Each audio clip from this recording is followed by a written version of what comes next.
Matthew chapter 5, the Sermon on the Mount, the Beatitudes. Pardon me. And now we're ready for verse 9. Blessed are the peacemakers, for they will be called sons of God.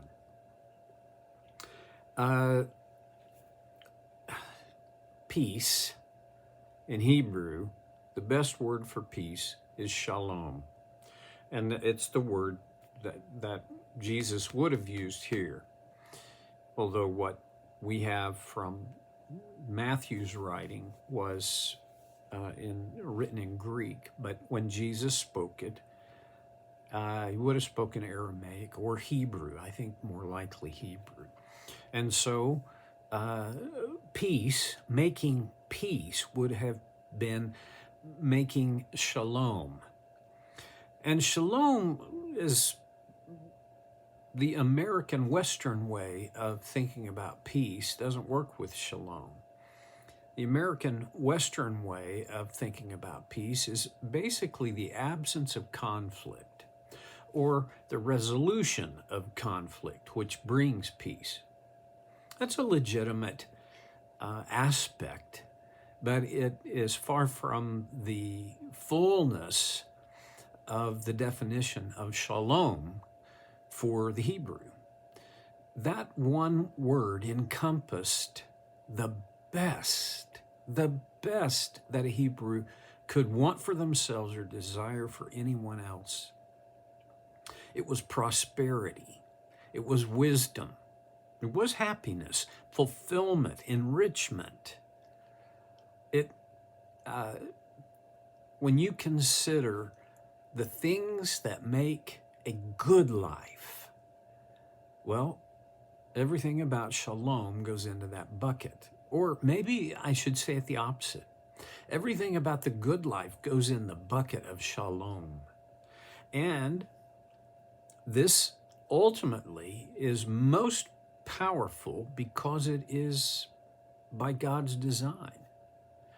Blessed, made happy, are the peacemakers.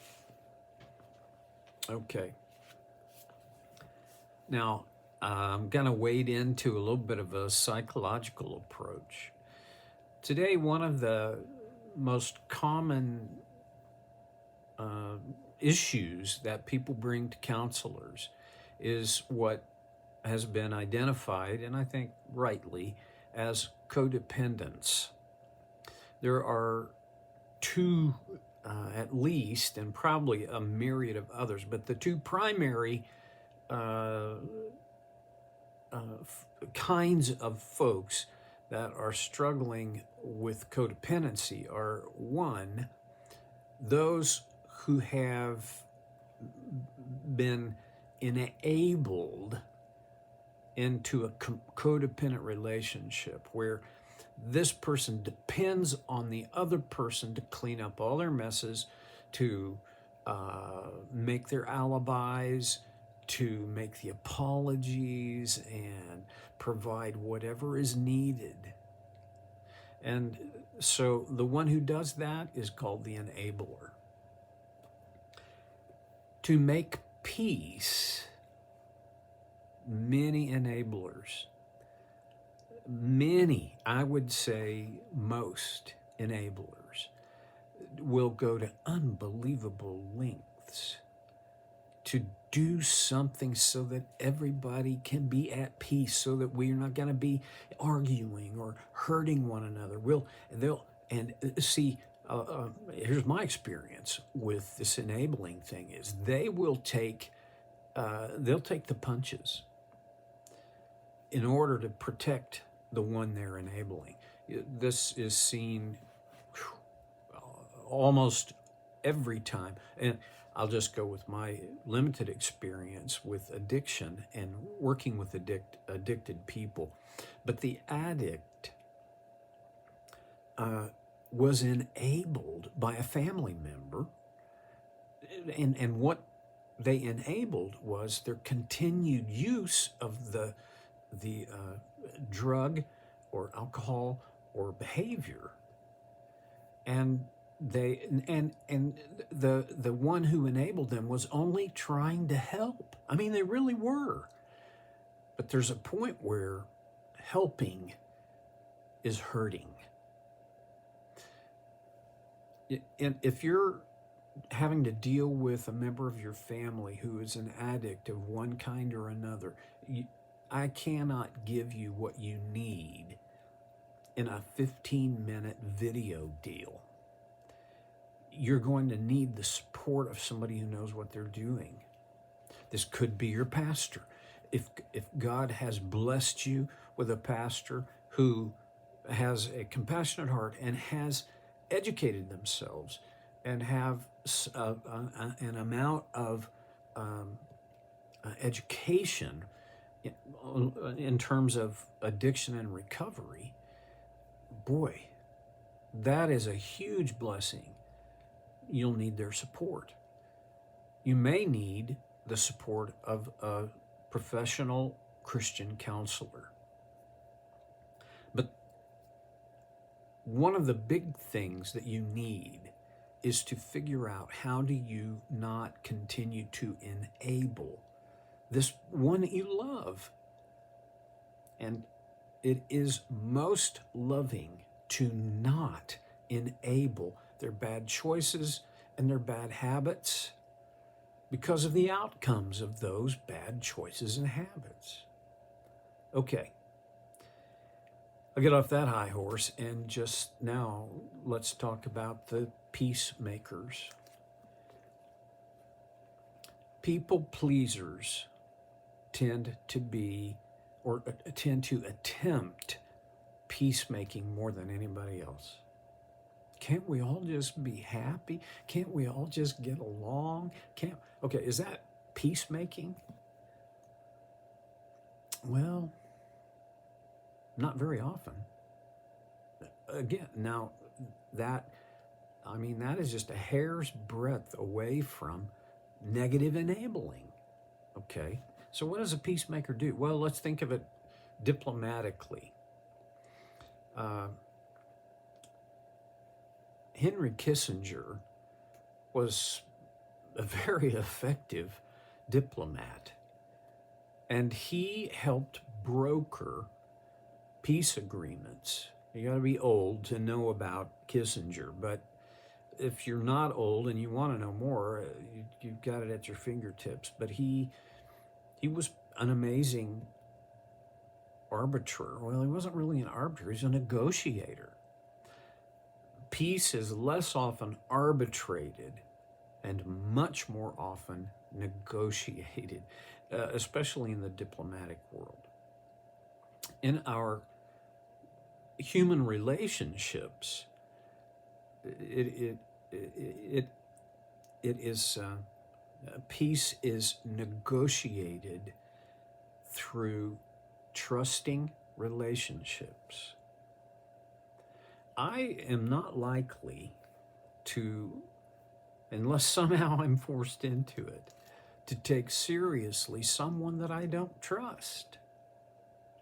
And in this issue of making peace, it is essential that the peacemaker is trusted by the ones in conflict.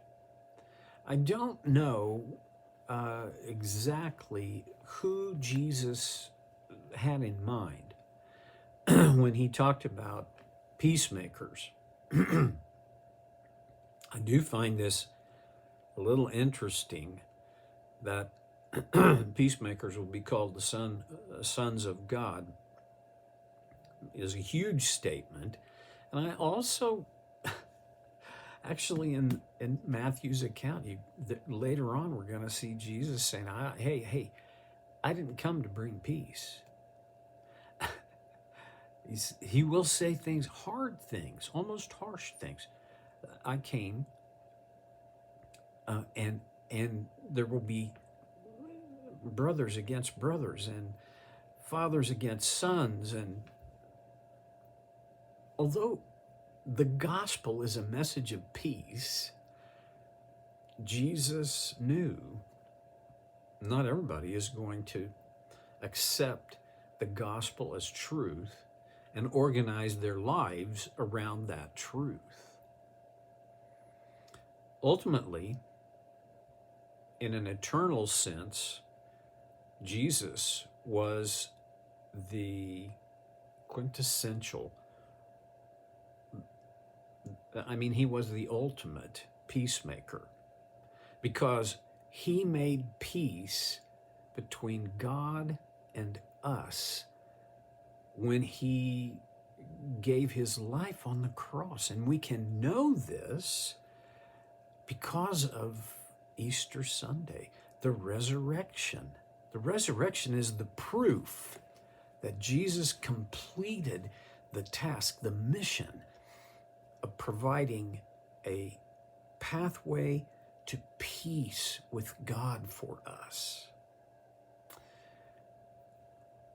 Application time on Blessed Are the Peacemakers. Are you more inclined to try and negotiate peace, or are you more inclined to just don't get into it? Leave it alone. It's not my business. Or are you more inclined to create what you believe is a dynamic tension in relationships, but what may actually just be conflict?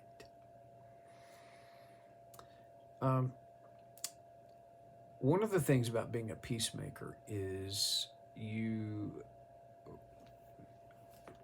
I'm just going by, again, my own limited experience, education, and background. When the only time a peacemaker is needed is when two parties are in conflict. And the most effective ways to help them make peace is to help them understand each other. Stephen Covey, in 7 Habits of Highly Effective People, has a terrific, for me, is the best material on how do you deal with conflict in a creative way so as to make peace. Those aren't his words, they're mine. And oh, by the way, if you're thinking, well, hey, Stephen Covey, he was a big-time Mormon. I'll agree with you. Yes, he was. But he didn't introduce Mormonism into his book. Now, I know there are some people who go, well, those are all the 7 pillars of Mormonism. I don't think so. Okay. All right. Wherever you are on Stephen Covey, I'm going to just say his thing is seek first to understand, then to be understood. It is entirely possible that when I am in conflict, I could be the peacemaker if I'm willing to set my pride aside and somehow push through the hurt or wounding, and that takes God's grace, and train myself to understand and seek to understand before I try to be understood.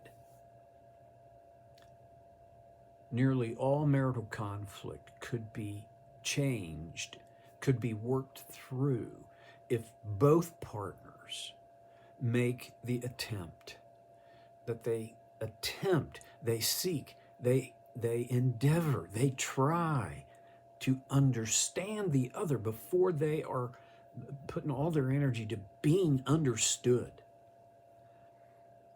It flips the coin, it turns the table, it's counterintuitive, but it works. Well, Jesus as our peacemaker, was he not called the Son of God? Yeah.